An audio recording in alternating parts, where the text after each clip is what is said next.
You know, I can't like lean on what I did before. I gotta like put my feet in the paint today and work with. Your wish is to have a partner in the scene that is cool and patient and understanding so it doesn't. Did Swizz Beatz just hint it's over? Or did he quietly end the conversation without saying the word divorce? Once, one post sent the blogs into a sprint, but when you lay out the timeline, the story flips. Suddenly the loudest headlines start to look thin and the quiet details start to matter. The message didn't read like panic, it read like poise. Swizz jumped online after the chatter swelled and he didn't point fingers. He uplifted Alicia. He highlighted the art. He told the internet it was focused on the wrong DMN thing. That tone wasn't shaky, it was surgical. Instead of engaging rumor by rumor, he Because the thing is, it kind of doesn't always matter where we are. We have these experiences regardless. Right.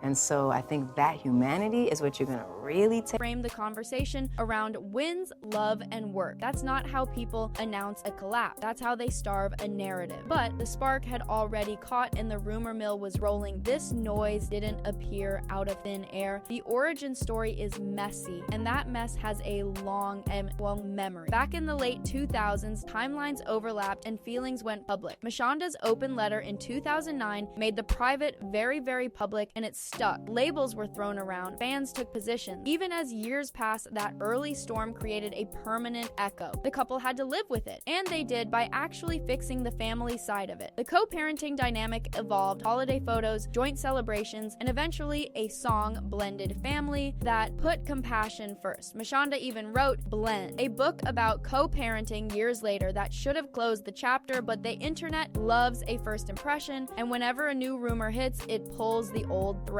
Then came the moment everyone replayed in slow motion. Super Bowl 58. Alicia on stage with Usher, the camera angle, the waist touch, the internet ran wild. Clips were edited, tweets turned into think pieces. People didn't just watch the performance, they micro-analyzed every glance like it was a courtroom exhibit. And when it reached Swizz, he didn't pout. He posted a counterweight. Y'all talking about the wrong DMN thing? He wrote, saluting the performance, the precision, and the legacy move. Translation, if there was a problem, he wasn't letting strangers write it. He chose celebration over jealousy publicly. That one choice killed a lot of oxygen, but the story didn't fade. It evolved. Next, the cryptic caption cycle kicked in. You've seen it 1,000 times. A moody quote about loyalty, a line about protecting your energy, a photo with no location tag, blog, stitch it together and stamp it, breaking news. Here's the trick. Swizz talks like this even when nothing's wrong. Motivational, abstract, big on frequency and vibration. It's an art world thing. It plays great on Instagram and it's catnip for speculation. A caption becomes a statement. A repost becomes shade. A lyric becomes a confession. It's a classic content trap. When you want meaning, you'll find it, even where none was intended. That helped the rumor survive the Super Bowl cycle. But there was a bigger force driving all of this. Pressure, power, pace. Their lives don't slow down. Swizz isn't just a producer, he's a builder. Verzuz was a cultural event, then a business chess match. The Triller dispute in 2022 put money and contracts in the headlines until it settled. That kind of attention invites narratives about financial tension at home, whether they're fair or not. Meanwhile, the Dean collection keeps growing. No commission broke norms for artists getting paid. Alicia shifted from chart runs to producing a whole musical, Hell's Kitchen, which hit Broadway in 2024. That's rehearsals, rewrites, investors, red carpets, critic, everything at once. The internet loves to claim success breaks couples, but public success can also mean private discipline, planning, and support. That's the part people don't see, and that's why the next piece matters. Receipts, not gossip, proof. What shows up when you zoom out? We see public appearances, art openings, premieres. We see family moments shared by choice, not because anyone demanded them. We see birthdays acknowledged with quiet captions. We see him champion her work and her champion his. What we don't see is a court docket. No filing, no official statement, no reliable outlet publishing the words divorce confirmed.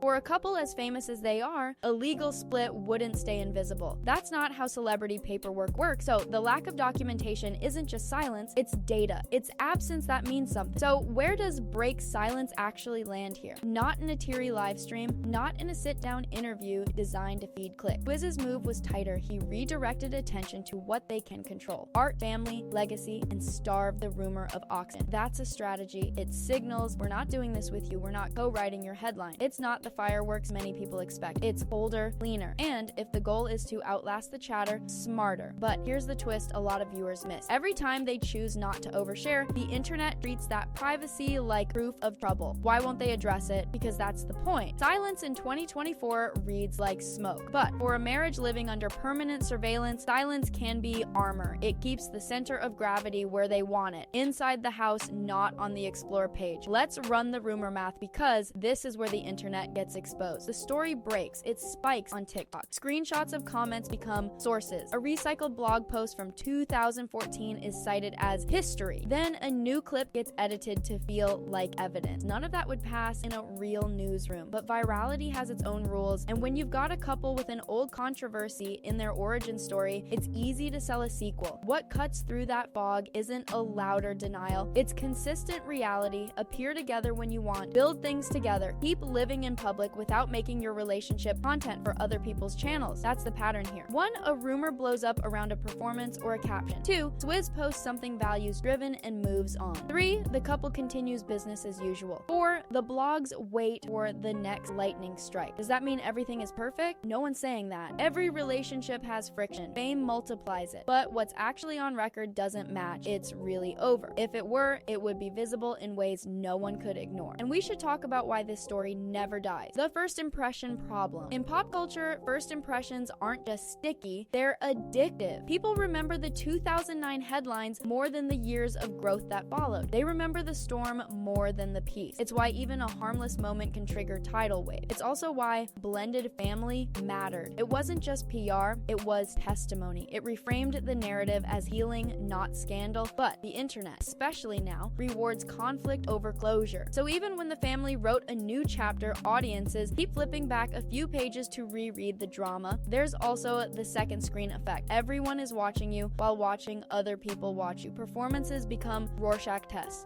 So is there anything new under the sun here? Yes, but it's subtle. Swizz communicates like a curator now. Less is more. When he speaks, it's about wins, legacy, kids, and art. He rarely validates chaos with specificity. That's new compared to the earlier era where everyone went post for post. It's also instructive. It shows a blueprint for surviving fame with your marriage intact. Protect your core, feed your purpose, don't argue with echo chambers. You can call that silence. He'd probably call it focus. Now, let's address the elephant. Could a split happen one day? Of course, anything can happen to anyone. If it does, it will be documented, reported, and unmissable. But building content on a hypothetical while ignoring the present facts isn't reporting, it's fan fiction. Right now, the public record shows two people still moving in tandem, even when the crowd wants a different plot. And that lands us at the bigger question, the part beyond Swizz and Alicia. Why are we so quick to root for an ending? Maybe because endings feel like clarity. They're final, clean, dramatic. They fit the platform. But real relationships aren't a 3-act play, and real growth isn't always shareable. Choosing not to feed the beast looks boring from the outside, but it's effective. The rumor system runs on attention. Deny it calories, and it fades until the next spark. Here's what we actually learned from this cycle. 1. A viral performance can hijack a narrative overnight. 2. A targeted values-first response can reframe it without theater. 3. Consistent reality beats sporadic noise. And 4. Private discipline is its own kind of flex. It's not loud, it's not clicky, but it's durable. So did Swizz Beatz break his silence on a divorce with Alicia Keys? Not in the way the headline suggests. He broke the rhythm of the rumor by refusing to dance to it. He didn't confirm a split, he didn't tease an ending. He lifted up his partner, shifted the spotlight back to the work, and carried on. That's not a cliffhanger, that's a boundary. The internet loves a twist, so here's yours. Sometimes the most dramatic thing a couple can do is stay boring. Show up, do the work, let the algorithm starve. And if you've been waiting for a big reveal, you might have to get comfortable with something sturdier and less cinematic. Two people choosing not to let strangers steer their story. And if it ever changes, you won't need subtitles to understand it. It'll be on the record, not in the rumors. What happens next? Probably the same thing that's happened for years. A headline flares up, the timeline speculates, and then the real world shrugs, because the life they're building doesn't need a thread to explain it. That's the plot twist no one clicks on: stability. Until then, ask yourself this: are we watching a breakup, or are we watching a couple that learned how to live above the noise? The answer might might say more about our timelines than theirs,